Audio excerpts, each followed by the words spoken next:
Iya, semasa menjabat sebagai Hakim Agung, sosok Artijo Alkostar dikenal sebagai hakim yang keras terhadap koruptor. Nyali Artijo pun tidak ciut menghadapi nama-nama besar termasuk saat mengadili penguasa Orde Baru, mantan Presiden Soeharto. Lalu seperti apa sosok Artijo Alkostar yang tidak banyak diketahui oleh publik luas? Untuk menggalinya sudah hadir lewat sambungan Zoom mantan Ketua Komisi Yudisial periode 2005-2010, Bushro Mukoda. Selamat malam Pak Bushro. Selamat malam, Assalamualaikum. Waalaikumsalam warahmatullahi. Ada pula Puguh Windrawan, penulis buku biografi Artijo Alkostar. Selamat malam Mas Puguh. Selamat malam Mbak Eva. Selamat malam Pak Bushro. Dua-duanya bergabung dari Yogyakarta begitu ya. Tadi sempat menghadiri pemakaman begitu. Iya. Baik, sekarang saya ke Pak Bushro dulu. Pak Bushro, almarhum ini dikenal sebagai seseorang yang berintegritas dan juga algojo koruptor. Sejauh yang Pak Bushro kenal, apa yang kemudian membuat jiwa almarhum ini memiliki integritas yang begitu tinggi? Pertama, tidak lepas dari faktor genetik keluarganya. Keluarga yang saleh di situ Bondo, keluarga yang amat sederhana. Dan kemudian yang kedua tidak lepas dari proses pendidikan yang almarhum terima. Di antaranya pendidikan di Fakultas Hukum Universitas Islam Indonesia. Saya satu kampus dengan beliau. Nah, pendidikan di UI itu pendidikan yang sejak dulu terutama sampai sekarang. Halo? Ya, silakan Pak Bushro. Pendidikan yang sangat pengaruh kepada Pak Artijo Alkostar dan juga yang lain, yaitu pendidikan yang mencerminkan academic freedom. Yang kedua, egalitarianisme kampus. Yang ketiga, tidak ada feodalisme akademik di kampus. Suasana kampus sangat demokratis, itu membentuk pribadi Artijo yang kemudian memiliki militansi yang dibalut dengan kekuatan akademis dan aktivisme sosial yang sangat terukur, dengan pribadi yang taat, yang soleh dan sederhana, dan itu karenanya mempengaruhi pembentukan karakter dari almarhum. Sehingga perlu saya tegaskan di sini karena banyak yang belum tahu, Pak Artijo itu menjadi Hakim Agung di jalur non-karier, bukan hakim karier. Dan tidak melalui tidak melamar, tapi diminta pemerintah melalui Menteri Seknek untuk ikut mendaftar. Nah, kemudian Fakultas Hukum UI termasuk saya dan teman-teman ikut mengurus pendaftaran beliau ke proses-proses seleksi secara ketat dan transparan waktu itu, dan ternyata lulus. Disitulah awal Pak Artijo berhikmat, kita sumbangkan dari UII ke Mahkamah Agung demi perwujudan penegakan hukum dan keadilan di Indonesia. Artinya jalur yang ditempuh memang tidak biasa dan tidak umum begitu ya, dan memang lingkungan, baik lingkungan rumah maupun lingkungan pendidikan yang memberikan begitu banyak pengaruh terhadap integritas dari almarhum Pak Artijo begitu ya.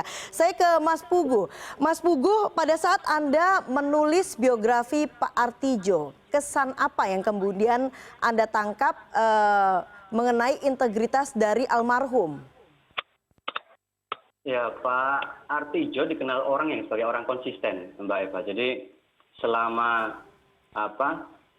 saya kemudian mewawancarai begitu, sudah berkomunikasi dengan beliau almarhum begitu, kesan kekonsistenan ini tidak pernah hilang gitu. Jadi itu yang pertama. Yang kedua, dia teguh pendirian gitu. Jadi kalau sudah punya kemauan gitu, dia akan selalu berada pada jalur itu. Jadi memang saya sepakat dengan apa yang diutarakan Pak Bushro, bahwa pertama memang Pak Artijo ini dibangun oleh suasana kampus yang egaliter, demokratis begitu. Namun pada ketika kemudian Pak Artijo Hakim Agung. Nah, karena dia merasa bahwa Hakim Agung itu ada tugas yang paling mulia, menurut dia, dan pada waktu itu tahun 2000 kita tahu persis bahwa memang institusi Mahkamah Agung itu kan terpuruk citranya gitu. Jadi, masuknya Pak Artijo ke institusi tersebut tidak bisa memberikan harapan.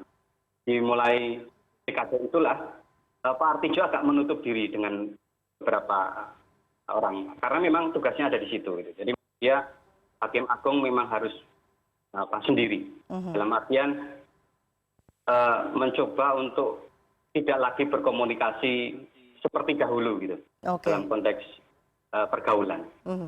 Jadi menjaga integritas supaya tidak terjadi konflik of interest begitu ya kurang lebih Mas Puguh. Iya, poinnya di situ.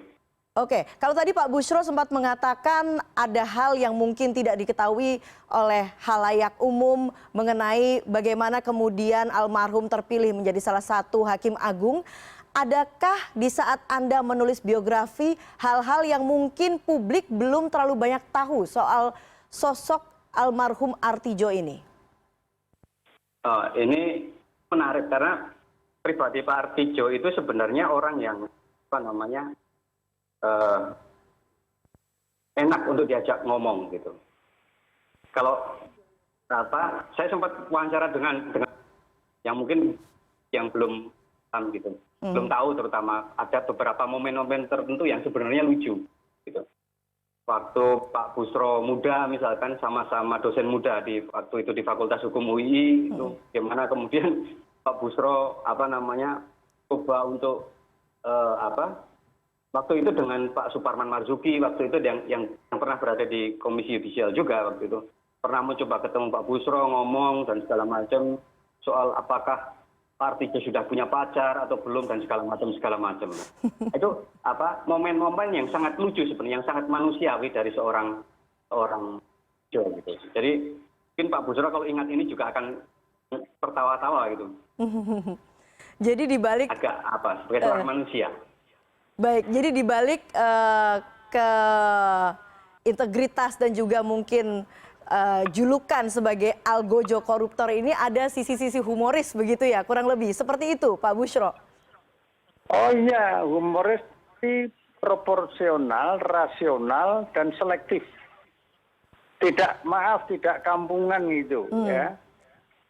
Integritasnya sebagai dosen itu selalu tampak, tapi juga membangun relasi, tapi itu ketat sekali. Bahkan kepada saya, itu waktu saya sudah diamanati sebagai salah satu pimpinan di Komisi Yudisial, suatu saat bertemu di hari Sabtu di Jakarta itu, sedang melihat buku lah di toko Gunung Agung di Jalan Kuitang, sampai waktu jam 12 saat makan siang, saya makan siang di kantin di bawah di toko Gunung Agung itu.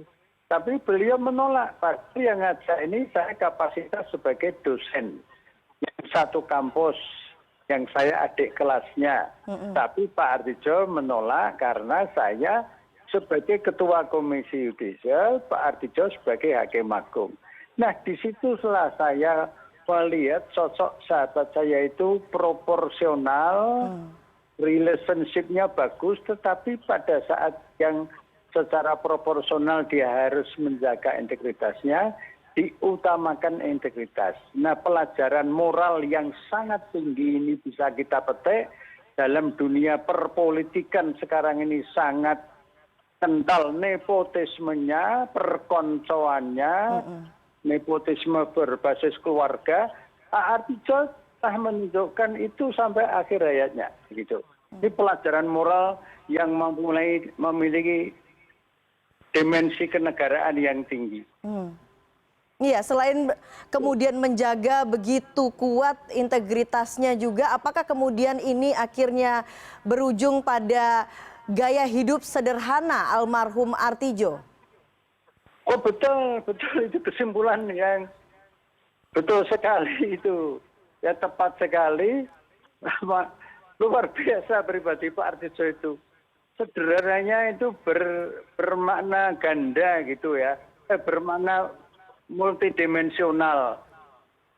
Banyak dimensi kesahajaannya itu, bukan bergaya saja, tapi di balik itu kemudian menimbun kekayaan sama sekali tidak. Rumahnya satu-satunya di Sidoarjo, masyarakat bisa melihat ya, amat sangat sederhana dan kekayaannya berupa mobil tua, tapi deretan sejumlah buku, jurnal, koran-koran itu menjadi kekayaan beliau dan membentuk karakter beliau begitu. Jadi kekayaannya bukan kekayaan materi begitu ya, lebih substansif, kekayaan ilmu dan pengalaman, kurang lebih seperti itu ya Pak Busyro? Betul sekali, dan itu mempunyai nilai makna kenegaraan yang kalau Mahkamah Agung bisa memetik itu kemudian dilembagakan di proses-proses leadership training course untuk para hakim se-Indonesia, itu Masya Allah itu luar biasa. Dan kami semua siap untuk andaikan ada agenda seperti ini di Mahkamah Agung, tentu untuk kepentingan kebangsaan, penegakan hukum, ini agenda bersama yang kami ikut siap untuk mengembangkan lebih lanjut begitu. Kita harapkan semoga bisa terwujud harapan itu ya Pak Busyro. Kalau Mas Puguh, bagaimana kemudian memotret sosok kesederhanaan seorang Artidjo Alkostar? Ya, beliau itu kalau misalkan pulang dari mana? Dari bekerja di waktu Hakim Agung. Ketika dia akan misalkan makan, itu makanannya itu sangat sederhana gitu. Kan bungkusan makanan yang layaknya bungkusan biasa. Kemudian menenteng tas kresek gitu yang isinya adalah roti-roti kecil gitu untuk dia konsumsi mungkin di malam hari untuk sambil baca apa gitu, buku dan segala macam. Jadi ya sebenarnya sangat terasa gitu. Jadi itu yang bisa terlihat. Kemudian ruang kerjanya begitu ya, tidak ada selain tumpukan buku gitu. Tidak ada yang lain. Juga di apartemennya mungkin waktu almarhum ini di Mahkamah Agung, yang ada hanya tumpukan koran, buku, segala macam, barang-barang yang mungkin kita bisa kelihatan mewah gitu, itu tidak nampak. Mayoritas buku, koran yang bisa kita lihat. Dan itu adalah kekayaan almarhum Artidjo Alkostar begitu ya, kurang lebih Mas Puguh. Intelektual. Betul. Mungkin ya. Betul. Yang kemudian menjadi pertanyaan adalah Pak Artidjo ini sempat kemudian menepi dari dunia hukum, lalu akhirnya memutuskan untuk bergabung menjadi anggota Dewan Pengawas KPK. Dan Mas Puguh tahu ceritanya tentunya ya. Tapi kita akan bahas setelah jeda berikut ini. CNN Indonesia Newscast segera kembali.